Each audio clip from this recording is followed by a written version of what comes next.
Hello everyone, आज है 10 नवंबर और आज इस वीडियो में हम बात करने जा रहे हैं इजी ट्रिप प्लानर्स या फिर ईज माई ट्रिप कह लो। 32 रुपये का शेयर है और पिछले फ्राइडे को यहाँ पर 2.5% का फॉल देखने को मिला था। और पिछला फ्राइडे भाई साहब बाजार गिरावट में था, स्पेसिफिकली स्मॉल कैप और मिड कैप में कुछ ज़्यादा ही गिरावट थी।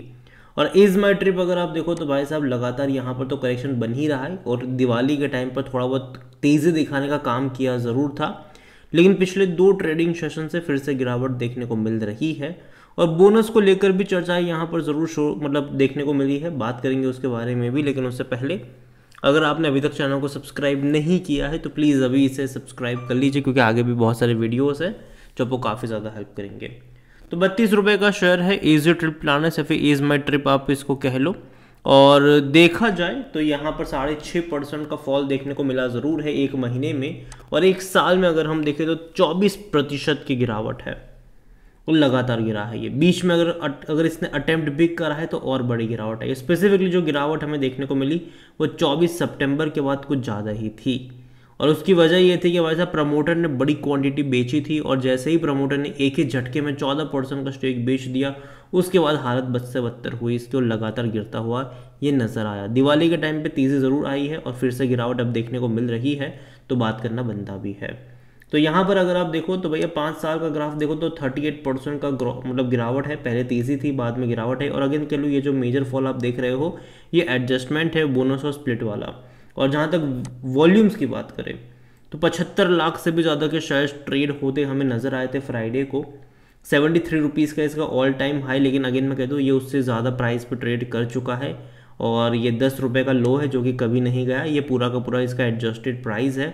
बोनस और स्प्लिट कई बार इसने दिया है, जिसके चलते ये प्राइस एडजस्ट होता नज़र आया है।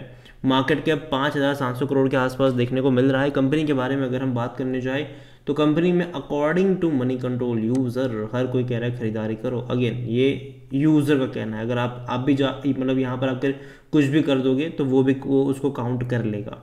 और जहाँ तक मैंने कहा कि गिरावट की वजह अगर आप देखो, प्रमोटर ने बड़ी बिकवाली करी। 37 रुपीज़ के दाम पर प्रमोटर ने एक ही झटके में 14% का स्टेक बेच दिया था सितंबर में। और इवन ये पहली बार नहीं किया, 2023 में भी प्रमोटर ने जून में बड़ी क्वांटिटी में बिकवाली करी थी। ठीक है, तो प्रमोटर ये करते रहते हैं और ये देखा जाए तो भैया नेगेटिव चीज़ है। और अगर आप यहाँ पर देखें तो बोनस भी इसने पे किया है, 2 बार ऑलरेडी ये पे कर चुका है। अब दोबारा इन्होंने बोनस अनाउंस करा है और जो बोनस की डेट है, एक्स डेट है, वो 12 दिसंबर है। तो 12 दिसंबर से जिस किसी के पास शेयर्स होंगे उसको बोनस शेयर मिलेगा। अगेन कह दूँ बोनस का मतलब जो है वो कभी भी फ्री का शेयर नहीं होता है।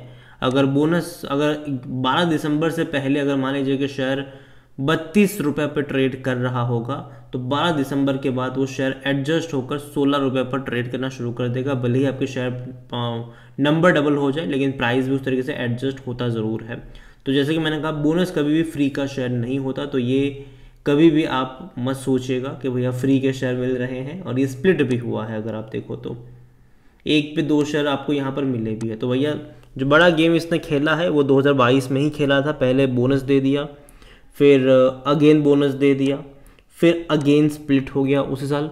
और यही वजह है कि आपको ये इस प्राइस पे देखने को मिल रहा है, वरना एक्चुअली में इसका जो वैल्यूएशन अगर आप निकालते हो तो 500-600 रुपये के आसपास बनता है। अगर ये बोनस और स्प्लिट को अगर मैं हटा दूँ, ठीक है, तो 500-600 का इसका प्राइस बनता है, जो कि देखा जाए तो अच्छी चीज़ तो नहीं है। ठीक है, पेनी स्टॉक है नहीं, बनाया जा रहा है, क्योंकि दोबारा जब ये बोनस दे देगा इसी साल दिसंबर में तो वापस इसका प्राइस एडजस्ट होकर 15-16 पे आ जाएगा, तो ये पेनी स्टॉक ही बन जाएगा। लेकिन अगेन जब देखते हैं लोग कि भैया 15-16 रुपये का शेयर है, पेनी स्टॉक है, तो लोग ललचा जाते हैं, खरीदारी करना शुरू कर देते हैं। लेकिन ऐसा नहीं करना चाहिए, क्योंकि अगर आप देखो तो भैया लोग देखते हैं कि यार अच्छा खासा प्रॉफिट है, अच्छा खासा रेवेन्यू है और इस प्राइस में मिल रहा है, तो ये सोच के लोग खरीदारी करते हैं। लेकिन अगेन मैं कह दूँ पेनी स्टॉक ये है नहीं, इसको पेनी स्टॉक बनाया जा रहा है। यहाँ पर अगर हम वैल्यूएशन के बारे में देखें तो 52 का पी रेशियो है, जो कि महंगा है सेक्टर P38 के मुकाबले। तो जैसा कि मैंने कहा देखने में शायद 32 रुपये आपको सस्ता लग सकता है, इवन दिसंबर में 16 रुपये पर आ जाएगा तो आपको वो भी सस्ता लगेगा, लेकिन एक्चुअली में वो है नहीं अगर आप वैल्यूएशन के हिसाब से देखोगे तो। कोई भी एनालिस्ट अपनी खरीदारी की रिकमेंड यहाँ पर नहीं कर रहा है। फाइनेंशियल अच्छे हैं इनके, ठीक है, उसमें कोई शक नहीं है। अगर आप इसको 30-32 रुपये के प्राइस सेगमेंट वाले शेयर के हिसाब से देखते हो तो आपको अच्छा लगेगा, लेकिन जैसे कि मैंने कहा कि ये कोई छोटा शेयर नहीं है, इसको छोटा शेयर बनाया गया है बोनस और स्प्लिट के ज़रिए। तो देखने में नंबर्स अगर आप देखो तो आपको एक तरफा देखने में अच्छे ज़रूर लगेंगे, लेकिन जैसे कि मैंने कहा ये उतने भी अच्छे नहीं है, ठीक है, उतने भी अच्छे नहीं है ये। अगर शेयर प्राइस के हिसाब से मैं देखूँ, अगर आप 500-600 का प्राइस अगर आप देखते हो उसके उस हिसाब से अगर आप सोचोगे तो ये आपको एवरेज लगेगा। हालांकि मार्च क्वार्टर में लॉस करा था, लेकिन फिर से प्रॉफिट आ गया, क्योंकि देखो ये वन टाइम लॉस था, वापस प्रॉफिट आना ही था, वो देखने को मिला भी। जहाँ तक शेयर होल्डिंग के बारे में अगर हम बात करें, प्रमोटर के पास 50.38% की होल्डिंग है। बड़ी क्वांटिटी में प्रमोटर ने बिकवाली करी, 64.30% से बेचकर 50.38 पर आ गए।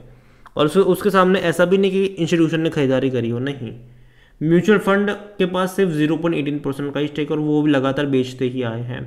2.47% डोमेस्टिक इंस्टीट्यूशन के पास है, 2.50% एफआईएस के पास है। रिटेल भाई साहब वही है जो खरीदारी यहाँ पर लगातार करे जा रहा है। जो रिटेल इन्वेस्टर 3 क्वार्टर पहले 22% पे थे, 29.98, वो आज 32% पर आ चुके हैं। तो रिटेल इन्वेस्टर की तरफ से ज़्यादातर हमें खरीदारी यहाँ पर देखने को मिल रही है। अदर पार्टीज़ के पास भी 12.35% का स्टेक देखने को मिल ज़रूर रहा है। ओवरऑल अगर मैं बात करूँ इजी ट्रिप प्लानर्स की, तो अगेन कहूँगा मैं कि देखो कंपनी जो है वो लगातार नीचे की तरफ जाती नज़र आई ज़रूर है, और आने वाले कुछ क्वार्टर भी देखना इंटरेस्टिंग होंगे कि कैसे रहेंगे। और मैंने पहले भी कहा था कि दिवाली वाले वीक में शायद थोड़ी बहुत तेज़ी देखने को मिल जाए पूरे बाजार में, लेकिन उसके बाद आपको थोड़ी बहुत परेशानी देखने को मिलेगी, क्योंकि देखो ग्लोबल सिनारियो अगर आप देख रहे हो तो उतना ज़्यादा फेवरेबल नहीं नज़र आ रहा है। रीज़न सिंपल सा है कि जो ईरान और इजराइल का वॉर है वो कहीं ना कहीं परेशान कर ज़रूर रहा है। यूएस में जो रिसेशन का डेटा आ रहा है वो डेफिनेटली यहाँ पर परेशान कर रहा है, और दोबारा इंडिया में भी ले ऑफ्स के सिलसिले शुरू हो चुके हैं। इवन इंडिया क्या ग्लोबली ले ऑफ के सिलसिले जो है वो शुरू हो चुके हैं, जो कि अगेन अच्छी बात नहीं है। लेकिन कुछ पॉजिटिव चीज़ ज़रूर है कि भैया फेड्स ने इंटरेस्ट रेट कट करा था, आपको पता हो तो कल, और मतलब 8 तारीख को, ठीक है, और फेड्स ने इंटरेस्ट रेट कम करा ज़रूर था, लेकिन देखते हैं कि उसका असर किस तरीके से देखने को मिलता है। मंडे को जब कल जब बाजार खुलेगा तो देखने को मिलेगा उसका असर। देखो मैं उम्मीद करूंगा इस माई ट्रिप को लेकर कि अभी दूर बैठो तमाशा देखो, सीधी सी बात है, एक बार दिसंबर में बोनस वगैरह देकर एडजस्ट हो जाने दीजिए इसका प्राइस, क्योंकि बोनस देने के बाद प्रॉफिट टेकिंग देखने को मिलती है हमें, ठीक है, और ये रहा है इतिहास, और यही वजह है कि मैं कहूँगा दूर बैठो तमाशा देखो। अगेन ये मेरा पर्सनल ओपिनियन है, कोई भी इन्वेस्टमेंट एडवाइस नहीं है ये। और इसके अलावा काफ़ी रिस्की कंपनी, अगर आप खरीदारी बिकवाली करते भी हो यहाँ पर तो अपने फाइनेंशियल एडवाइज़र की सलाह ज़रूर ले लीजिएगा। वीडियो को यहीं पे एंड करता हूँ, पसंद आया हो तो लाइक करो, शेयर करें, चैनल में अगर पहली बार हैं तो प्लीज़ सब्सक्राइब करें। और इजी ट्रिप प्लान से फिर ईज माई ट्रिप के बारे में आप क्या सोचते हैं वो भी आप मुझे कमेंट में लिख के बता सकते हैं। Thank you.